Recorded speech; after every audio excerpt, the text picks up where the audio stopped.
Once upon a time, a Soviet war helicopter entered Allied territory. The aircraft was intercepted and shot down. As the pilot emerged from the wreckage, he was arrested by the same bastards who shot him down, and later was brought to a military base for interrogation. That pilot was me. Name? My name is Fox. Jesse Fox. You don't seem to be Russian. Russian? Me? You were piloting a Russian aircraft 2 hours ago. I also drive a Toyota, and I'm not Japanese. All right, Mr. Fox. Before arresting you, I'm obligated to write down a report with your version of the facts. So tell us what the hell you were doing in that heavily armed Soviet helicopter. It's a long story. Sergeant, bring us some coffee. Yes, sir. Wachowski, bring the lieutenant some coffee. Yes, sir. Well, Mr. Fox, we have plenty of time. Explain what happened.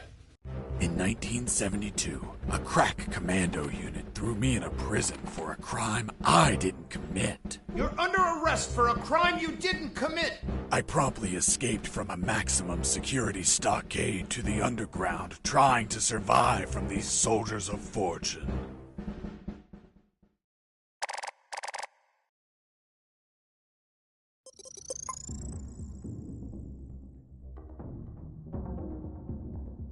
Let's start from the beginning. How did you escape from that cell? Piece of cake. I just had to write a note. A note? Where'd you get the paper from? I used toilet paper. I see. And how did you find a pen? A pen? I was in a dirty, grimy cell, not in an office. I wrote the note with a rusty wire, using my own blood as ink.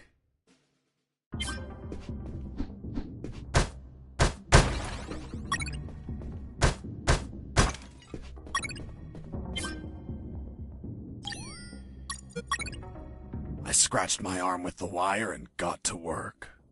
It wasn't easy. The toilet paper tore under the pressure of the bloody wire.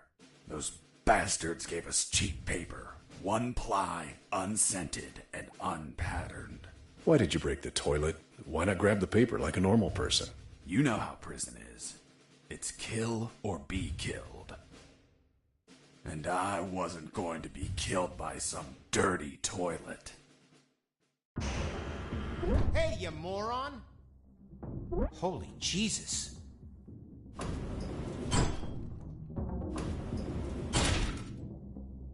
You schmuck. Do you really think I'd be stupid enough to kill myself? Kill myself? Ugh.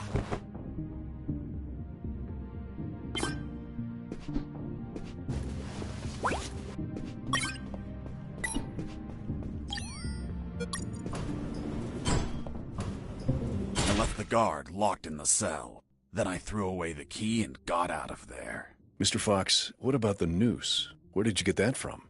Where did I get the noose? Are you seriously asking me that?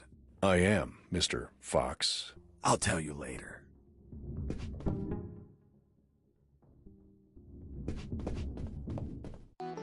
When leaving the cell, I found myself in a prison yard surrounded by some buildings. There were piles of boxes and other stuff here and there. And the ground was plain dirt. Oh, and it was night.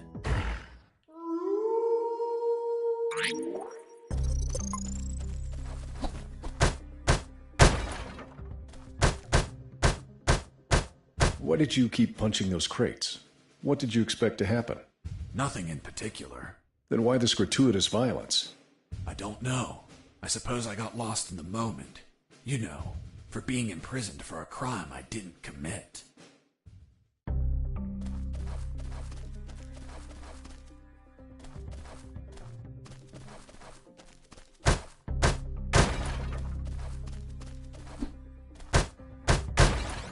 That box contained some filthy cloth scraps. I made some handy bandages to prepare for when I would get wounded. Bad news, dirty cloth rags don't heal you. They just stop the bleeding, and I ain't got time to bleed. Good news, I could reuse these rags as much as I wanted. Good dirty cloth is hard to come by.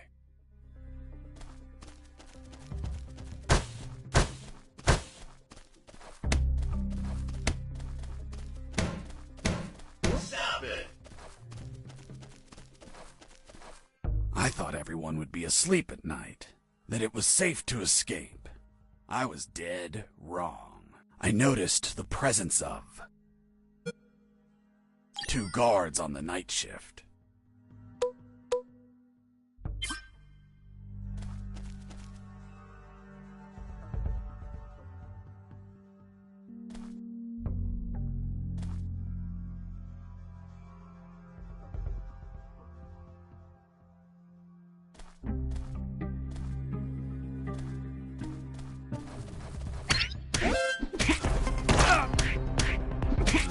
I was injured and losing blood.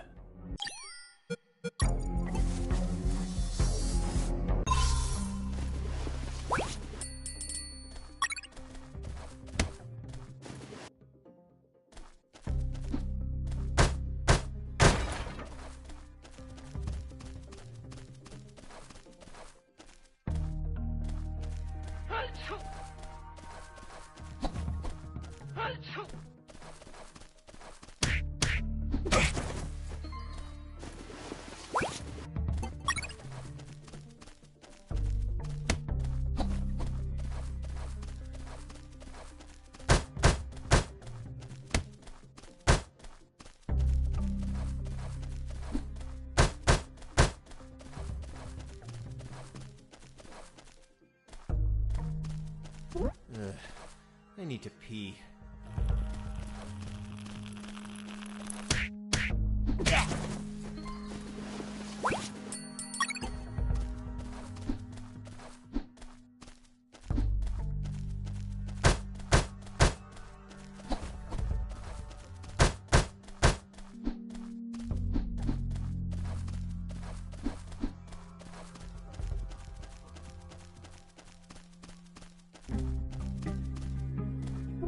Hey, over here. Hello? You talking to me? Affirmative. My name is Colonel Alan Harris, 5th Battalion. I'm Jesse Fox. Rank? I'm not military, Colonel. Then tell me, Fox, what the hell are you doing here? I've been jailed for a crime I didn't commit. Do you know how to get out of here? Try to escape through any sewer. There must be one nearby, 'cause it stinks when it's hot. Once outside, move along at nighttime and sleep during the day. What about you, Colonel? I've been tortured. My legs won't make it. But if you bring me a radio, I can help you escape. Hold on, Harris. Are you sure you heard him say Alan Harris? Yes, sir. Saw him yesterday. Look, Mr. Fox, Colonel Harris died a month ago in an ambush. Well, it's the name that stubborn old man gave me. I see. I'll write down on the report that you talked to Colonel Harris after his death. Continue your story. As I was saying, I searched for a radio to bring him.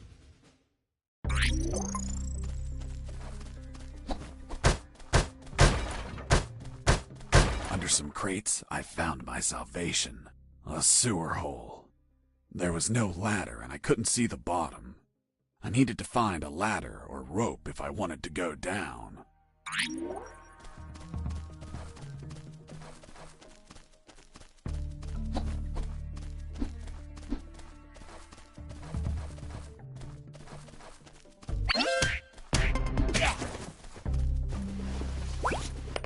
I took a coin off the guard.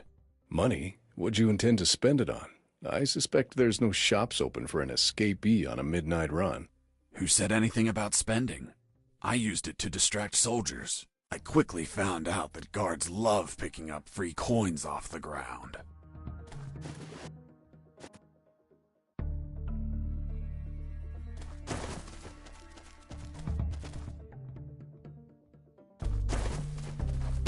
I heard something. What was that? Come on, stand.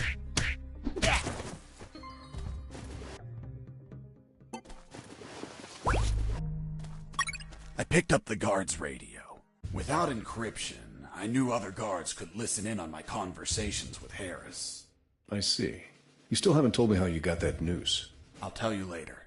As I was saying, I needed to find a special encryption circuit to install in the radio.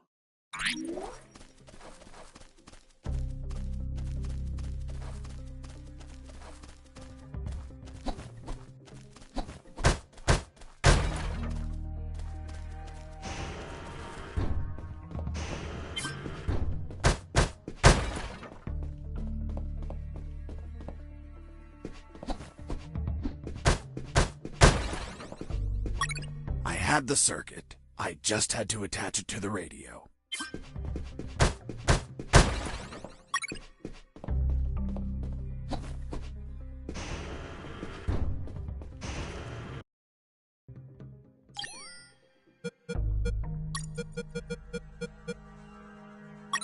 With the modified radio, I could speak to Harris with no one listening.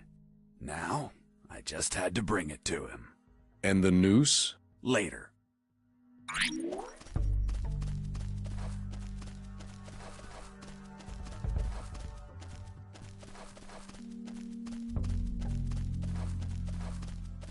Here you are, Colonel. A radio. I've modified it to encrypt the signal. Oh, good job, son. Do you have another one for you? Not yet. I'll call you through Channel 1 as soon as I find another. Good luck, son. And Godspeed.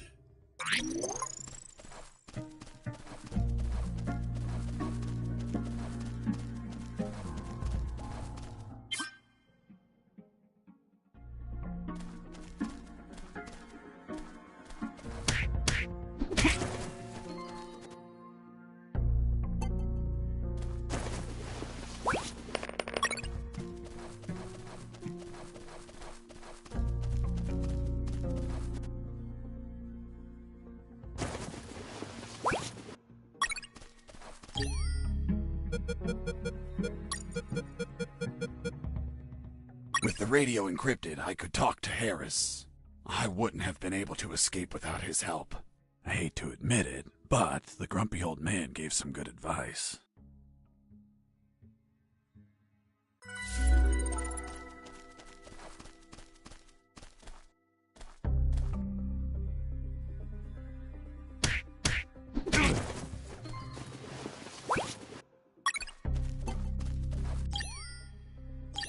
Colonel, do you copy? Copy. Sewer found. I'm looking for a rope or something to go down. There must be some around. Search thoroughly.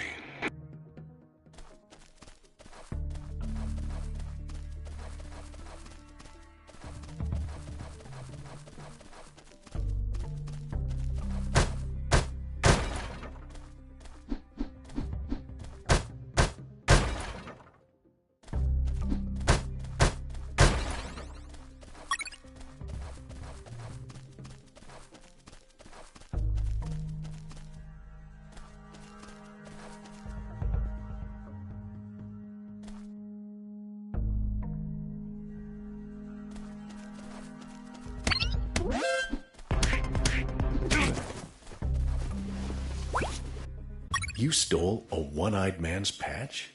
A one-eyed man that would shoot me without hesitation. Because it was his job. What you did was macabre and suggest you might have a fetish. Holy Jesus. Well, that patch turned out to be handy to create a lethal weapon.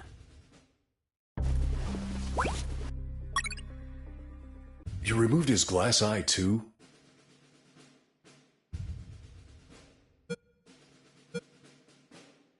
Yes, I took it out because it was suspicious. What was suspicious? Why did a one-eyed man have a glass eye under an eye patch? He'd be using a patch or an eye, but not both. Maybe the eye was some sort of secret device. I kept it just in case.